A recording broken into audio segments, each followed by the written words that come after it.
one of the special event volunteers here at Old Bethpage.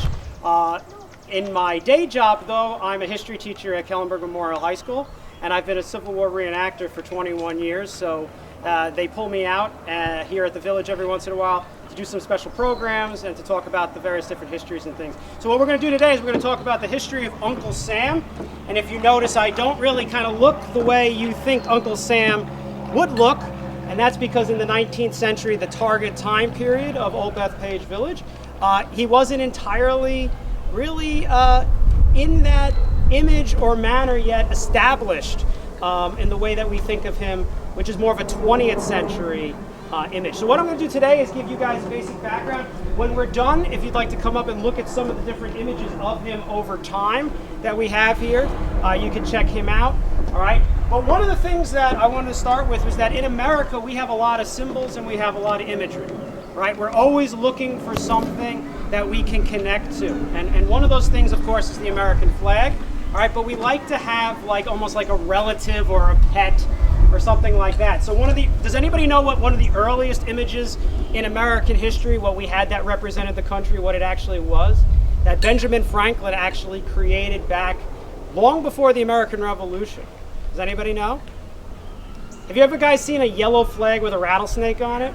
All right, that's called the Gadsden flag. And actually, Benjamin Franklin actually used the rattlesnake around the time of the French and Indian War in one of the first political cartoons, and it said "join or die," and it was a rattlesnake divided up. So the rattlesnake was actually one of the first images in the United States, in the American colonies, and then later the United States, if you've seen that "Don't Tread on Me" flag. Yankee Doodle is the other kind of early image of the United States, but it was not a patriotic thing. It was actually the British making fun of us. And it was, a doodle is kind of like a simpleton, and a Yankee is someone from New England. So that was kind of that original image of the United States. And then there's some questions as where the term Yankee comes from. Some people actually think it came from the Native Americans. Some people think that it came directly from the British, or actually from the Dutch, for the Dutch word for English. So either way, Yankee came to symbolize someone from specifically New England. And then later it came to represent the Americans during the Revolution.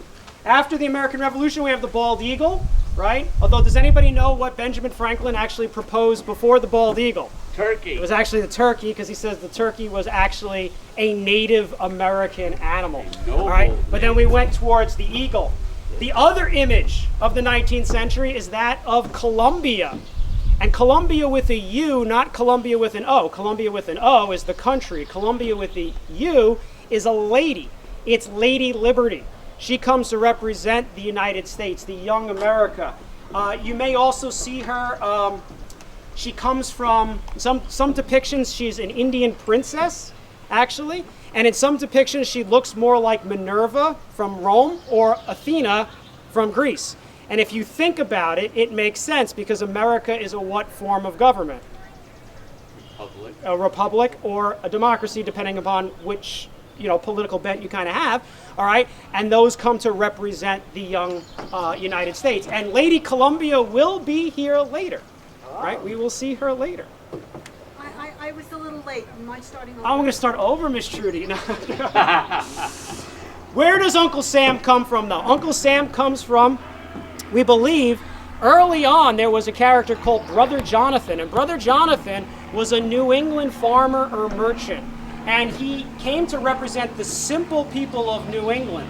And he was efficient, he was frugal, he was cunning, and he was kind of like a Paul Bunyan character in America. Do you guys remember who Paul Bunyan is? He's the lumberjack, all right? And if you look at one of these images here, he's often depicted kind of like in overalls, or he's depicted wearing a straw top hat and the clothing of that era. All right? He does not usually have facial hair, all right, because in the early 19th century, most Americans did not have facial hair anyway. That's more of a mid-19th century or Civil War era thing. He's considered the everyman of American society. So Brother Jonathan, which is the precursor of Uncle Sam, would be played by Jimmy Stewart or Tom Hanks in a movie, right? Because he's like the everyday American, right? And then what starts to happen is we get a change and a shift, All right, Uncle Sam comes about during the War of 1812. There's some evidence that Uncle Sam existed before the War of 1812, but the actual name Sam comes from that war. There was a man by the name of Samuel Wilson who had previously served in the Continental Army during the American Revolution, and he and his brother Ebenezer lived in Troy, New York. They were meat packers, all right, butchers / meat packers, all right, and they supplied the U.S. Army during the War of 1812. And during that war, they stamped their barrels, specifically filled with meat, U.S. Now, it just so happened that his name was Sam. U.S. is United States.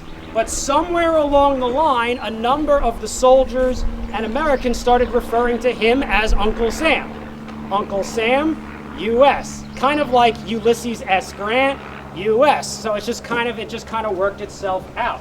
Now, there's some evidence that people used the term Uncle Sam prior to that, but that's where it really started to, kind of skyrocket. The legend is that's where it comes from.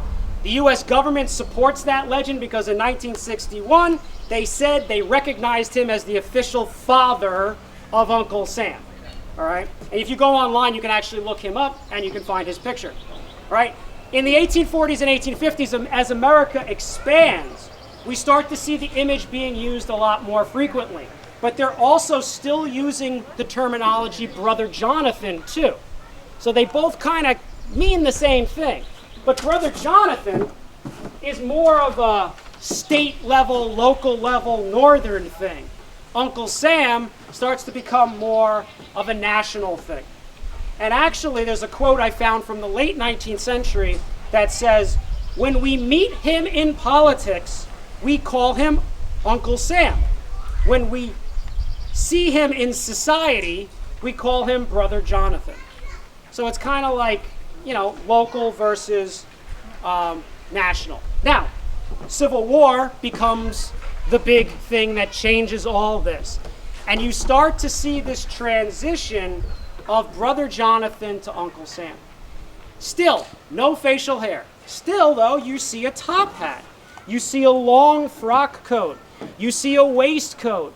You see checkered pants, because that's how people dressed in that era of the 1840s and 1850s. It's simply the dress of that time period. Over time, that transitions into the red, white, and blue.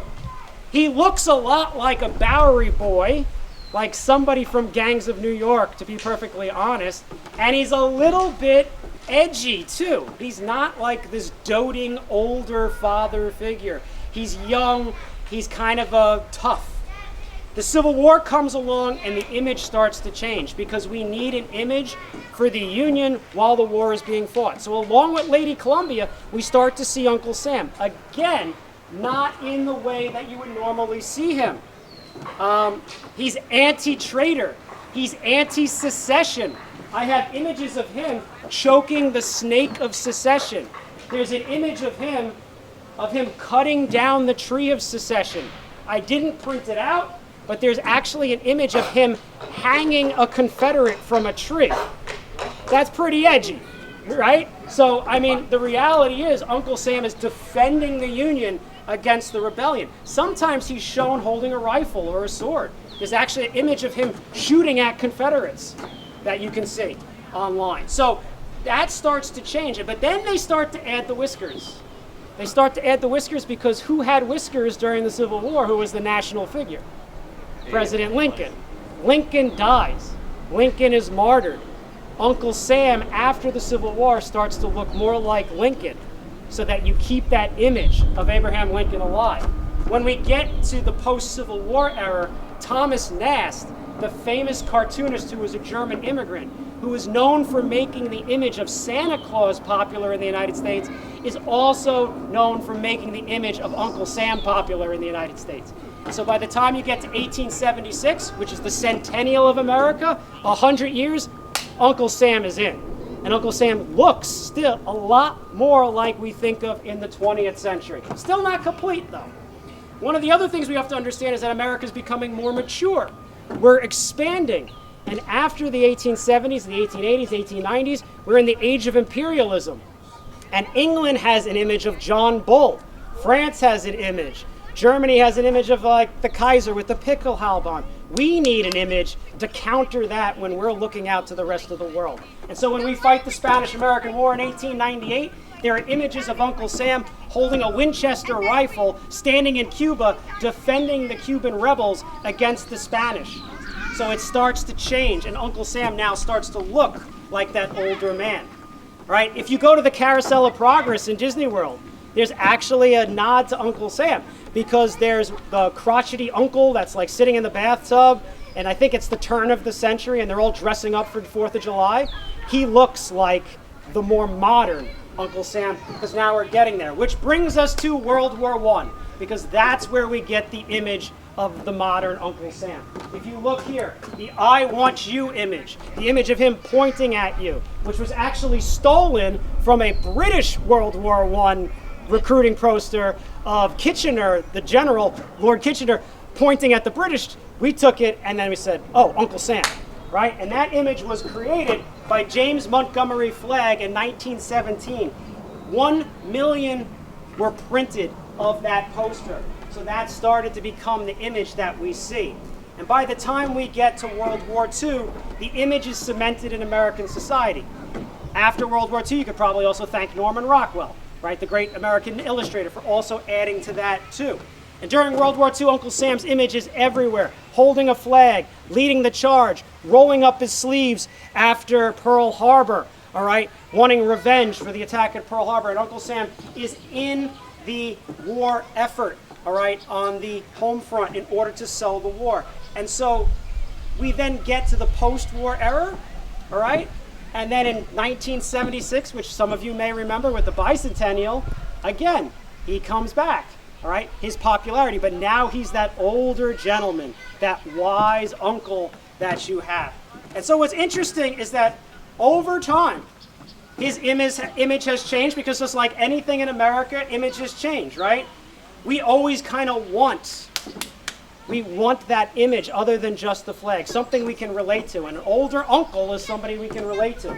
But he's not the only one in American history. We've had Yankee Doodle, we've had Liberty, we've had Johnny Reb and Billy Yank during the Civil War, we've had G.I. Joe during World War II, we've had Rosie the Riveter during World War II. You know, and if you look at it, they all actually were real people at one time, and their images changed into something symbolic. And in a comic book generation, which many of you are familiar with, we have Captain America. And Captain America's buddy is the Falcon, correct? Does anybody know what his name is? Samuel Wilson. Samuel Wilson is the name of the original Uncle Sam. So, if we're going to go full circle into an entire story, that kind of makes sense. And if you think about it, if anybody watches Marvel stuff, the torch has been passed from Captain America now to the Falcon. So it's kind of like the way our history is. All right? It's always, images change, symbols change. It's history doesn't change, but just where we put our emphasis, where we put our nationalism and patriotism, that can change with it. So Uncle Sam is here, all right? He may change as time goes on, right? But that's the way it is, all right? And if you have any questions, or if you'd like to come up and look at some of the images, please feel free to do so. All right, otherwise, have a wonderful day today at Old Bethpage Village Restoration. Take a look at the schedule for what's going on, and hopefully we'll see you at the parade later. All right, happy 4th. Thank you. Thank you. Good. Anybody want to see anything?